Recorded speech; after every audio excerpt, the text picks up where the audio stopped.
Imagine being 21 years old, working as a nurse, and living a normal life.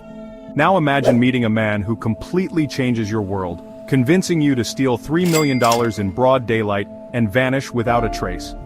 In 1993, that's exactly what happened to Heather Tallchief. But this isn't just a story about a massive heist, it's about how a vulnerable young woman fell under the spell of a master manipulator, only to spend 12 years on the run before making an extraordinary choice that would change everything. This is the story of the Las Vegas Loomis heist, and how a caring nurse became one of the FBI's most wanted fugitives. Before we dive into this incredible story, take a moment to subscribe to our channel for more fascinating true crime stories that changed history. Hit that bell icon to never miss an upload. Buffalo, New York, 1972. Heather Tallchief was born into chaos. Her teenage parents, still in high school and struggling with drug and alcohol addiction, were hardly ready for parenthood. The house was a constant parade of partying friends, police visits, and domestic disputes. When her parents inevitably divorced, Heather's father took custody, but life didn't get better. His new girlfriend moved in, and according to Heather, constantly reminded her that nobody liked her and that even her own mother had abandoned her. By age 16, desperate to escape, Heather moved to San Francisco to live with her mother. She earned her GED and became a certified nursing assistant, finding work at an AIDS clinic. But what seemed like a fresh start would actually set the stage for her transformation from caregiver to criminal. Working at the clinic in the late 1980s meant watching young patients, many in their 20s, die almost daily. The emotional toll was crushing, especially for someone carrying so much childhood trauma. When a coworker suggested crack cocaine might help her cope, Heather initially resisted. But eventually, she gave in. The decision cost her her job and sent her spiraling into addiction. By 1993, at age 21, Heather was spending her nights in San Francisco bars, accepting drinks from strangers because she couldn't afford her own. That's when she met Roberto Solis, and her life changed forever. But Solis wasn't just any man, he was a career criminal with a dark past and even darker intentions. What Heather didn't know that night was that Solis had served 23 years in prison for murdering a security guard during a failed armored car robbery in 1969. During his time behind bars, he'd transformed himself into a published poet writing under the name Ponto Aguila, eventually convincing literary figures to advocate for his release. In 1991 he'd walked free, but not reformed. Their first conversation set the tone for everything that would follow. "Do you believe in the devil?" Solis asked Heather. When she replied that it depended on whether one believes in God, he invited her back to his apartment. What she found there would have sent most people running: a goat's head, tarot cards, an altar, and books about sex magic and pagan rituals scattered everywhere. But Heather, emotionally vulnerable and seeking connection, saw something different. In Solis's strange spiritual practices and intense attention, she found the direction and purpose she'd been missing. He treated her like a queen, showing her the care and validation she'd never received from her family. Within days, she moved in with him. That's when Solis began implementing his master plan. He didn't just want a girlfriend, he wanted an accomplice. And in Heather, with her background of childhood neglect and recent trauma, he found the perfect candidate for manipulation. He began involving her in small crimes, testing her loyalty. One night he called her to meet him behind a mall, had her wait in the car, and returned with a stolen lockbox containing $30,000 and a Rolex. Instead of being frightened, Heather found the criminal lifestyle exciting. Every moment with Solis was unpredictable, filling the emotional void in her life with adrenaline. But Solis had bigger plans. In the summer of 1993, he took Heather to Las Vegas, where he would orchestrate one of the most audacious heists in American history. The manipulation intensified in Las Vegas. Solis convinced Heather to apply for a job at Loomis, the same armored car company he'd tried to rob 24 years earlier. The robbery that had left a guard dead and sent him to prison. But Heather didn't know this history. She only knew that Solis wanted her to work there, and she was eager to please him. Despite having no experience and barely knowing how to drive, Heather got the job. Loomis was trying to hire more female employees, and their background checks somehow missed the red flags in her past. Soon, she was behind the wheel of an armored truck, responsible for delivering millions in cash to Las Vegas casinos. But here's where Solis's genius for manipulation showed. Instead of pressuring Heather about the heist immediately, he played the role of supportive boyfriend. He'd ask about her day, show interest in her routes, and listen intently as she described the security procedures. Each conversation was like a piece of intelligence gathering, but to Heather, it felt like loving attention. Meanwhile, Solis was strengthening his psychological hold over Heather through occult practices. He showed her hypnosis tapes, conducted ritual ceremonies, and convinced her that their planned heist was more than just a robbery. It was cosmic justice for the years the system had stolen from him. In Heather's confused, love-struck mind, it all made perfect sense. The planning was meticulous. Heather documented every route, every schedule, every security procedure. Solis would drive these routes at different times, rush hour, weekends, early mornings, studying traffic patterns and police presence. He rented a garage under a fake company name, claiming to provide steel reinforcement for armored vehicles. The perfect cover for hiding a stolen truck. They identified their target. The Friday morning run to Circus Casino. It was perfect because the guards would be dropped off at the basement entrance but picked up at the main entrance. They'd be inside servicing multiple ATMs for an extended period, giving Heather plenty of time to disappear with the van. As the day approached, Solis increased the intensity of his mind control techniques. He made Heather watch hypnosis tapes repeatedly, convincing her that she deserved wealth and luxury. He told her the heist was her destiny, that she was chosen for this mission. By the time October 1st, 1993 arrived, Heather was completely under his spell. That morning, Heather's co-workers noticed something odd. She was wearing dressy shoes instead of her usual work boots. They reported it to management, but nobody thought much of it. The van was loaded with $4 million for the weekend casino rush. Heather took the wheel, with guards Scott Stewart and Steve Marshall in back. They arrived at Circus as usual. The guards took about $1 million in cash bags inside to service the ATMs, leaving Heather alone with the van and the remaining $3 million. This was the moment everything had been building toward. Instead of driving to the pickup location, Heather simply drove away. The execution was flawless. Within an hour, every police car in Las Vegas was searching for her, but Heather had already reached Solis's rented garage. That's when she saw a side of him she'd never seen before. The loving boyfriend disappeared, replaced by a cold, commanding criminal mastermind. He took her gun, ordered her to change clothes, and began meticulously executing their escape plan. Heather was disguised as an elderly woman in a wheelchair, complete with a gray wig and fake glasses. While police helicopters circled overhead, Solis calmly packed the money into boxes and mailed them to secure locations. Then they headed to the airport, where a private jet was waiting. As Heather was wheeled onto the plane in her elderly disguise, she realized there was no turning back. Her life as a fugitive had begun. But what happened next would test the limits of Solis's manipulation and Heather's loyalty. They flew to Denver, then took a series of trains to Miami, staying one step ahead of the FBI. The stolen millions were waiting for them, and for a brief moment, it seemed like they'd pulled off the perfect crime.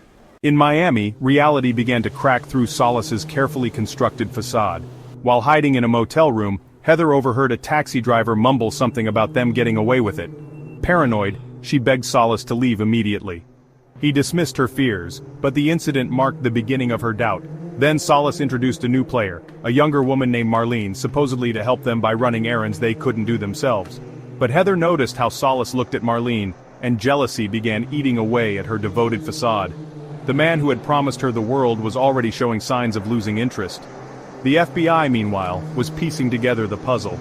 Special Agent Joe Dusick led the investigation, and his team made a crucial discovery: the rented warehouse containing the abandoned Loomis truck. Fingerprints confirmed what they suspected. The mysterious Roberto Solis was involved. His violent history made them fear for Heather's safety. Would she become just another victim of his manipulation? As authorities closed in on Miami, Solis and Marlene took the money and fled to St. Martin in the Caribbean, leaving Heather alone in the motel. The abandoned lover tried to enjoy her temporary freedom, even accepting an invitation to a show from a hairdresser, a dangerous move for one of America's most wanted fugitives. But loneliness drove her to accept when Solis finally invited her to join them in St. Martin. There, in paradise, Heather discovered she was pregnant. The news should have been joyful, but instead it filled her with terror. She was 21, a fugitive, and carrying the child of a man whose true nature was becoming increasingly clear. Solis, ever the strategist, saw the pregnancy as just another complication in his plans. They fled to Amsterdam, one of the few places that wouldn't extradite them to the United States. There, in 1994, Heather gave birth to a son, registered under a false name. But Motherhood changed everything. For the first time since meeting Solis, Heather had someone in her life who truly needed her. Someone whose love wasn't based on manipulation. The final blow to her relationship with Solis came in 1995, 18 months after the heist. He returned from a trip to St. Martin with yet another woman. The spell was finally broken. Heather realized she had never been special to him. She was just another tool in his criminal arsenal, as disposable as the elderly disguise she'd worn during their escape. When she confronted Solis about leaving him, his reaction confirmed everything. He showed no emotion, no concern for her or their child. The man who had once convinced her to steal millions with love and mysticism now couldn't even pretend to care about their fate. Alone in Amsterdam with a young son, Heather reinvented herself. Using forged British passports, they became Donna and Dylan Eden. To support them, she turned to escort work, choosing it for the flexible hours that allowed her to care for her son. A kind man eventually came into their lives, adopting both of them and providing the stability Heather had never known. But living a lie takes its toll. By 2000, 7 years after the heist, Heather was exhausted from constantly looking over her shoulder. Her son was growing up and their forged passports would soon expire. How many more false identities could they assume? How many more lies could she tell? In 2005, after 12 years on the run, Heather made the hardest decision of her life. She was tired of living in fear, tired of lying, tired of being someone she wasn't. But most importantly, she wanted her son to have a normal life as an American citizen. The woman who had once fallen under the spell of a criminal mastermind was now ready to face the consequences of her actions, not for herself, but for her child. She reached out to a lawyer in the United States, sending a letter explaining her desire to surrender. The stakes were enormous. She faced multiple charges: embezzlement, bank fraud, bank robbery, interstate flight to avoid prosecution, false statements, and using a firearm. Combined, these charges could put her behind bars for 25 years. She'd miss her son's entire childhood. The lawyer developed a careful strategy. Heather would enter the United States using her British passport, maintaining her practiced accent through airport security. Then she would surrender in Las Vegas, the scene of her crime, hoping this show of responsibility would earn her leniency. Before leaving Amsterdam, Heather had to prepare her son for their separation. How do you explain to a child that you're leaving him to go to prison for a crime you committed before he was born? She focused on one message: that she loved him enough to make things right, no matter the cost. On September 15, 2005, Heather landed in the United States. Her British accent held through customs, and she met her lawyer without incident. Together, they went straight to the federal courthouse in Las Vegas. Walking up those steps, Heather felt a strange mix of terror and relief. For the first time in 12 years, she could stop running. When asked why she turned herself in, Heather's answer was simple: "I was tired of running, and I want my son to have a normal life." She had waited until he was old enough to understand why his mother had to leave him, old enough to know that she wasn't abandoning him like her parents had abandoned her. The prosecutors were faced with an unusual situation. Yes, Heather had participated in a major theft, but she had also voluntarily returned to face justice. She had built a law-abiding life in Amsterdam, raised a child, and shown genuine remorse. Most importantly, she had turned herself in when she could have continued hiding indefinitely. In a surprising turn of events, Heather received a relatively lenient sentence, 5 years in prison followed by 5 years of probation.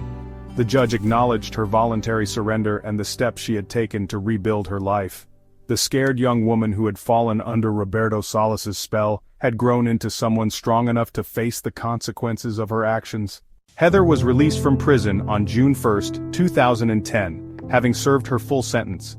During her time behind bars, she had reflected deeply on the choices that had led her there. The manipulation, the excitement, the fear.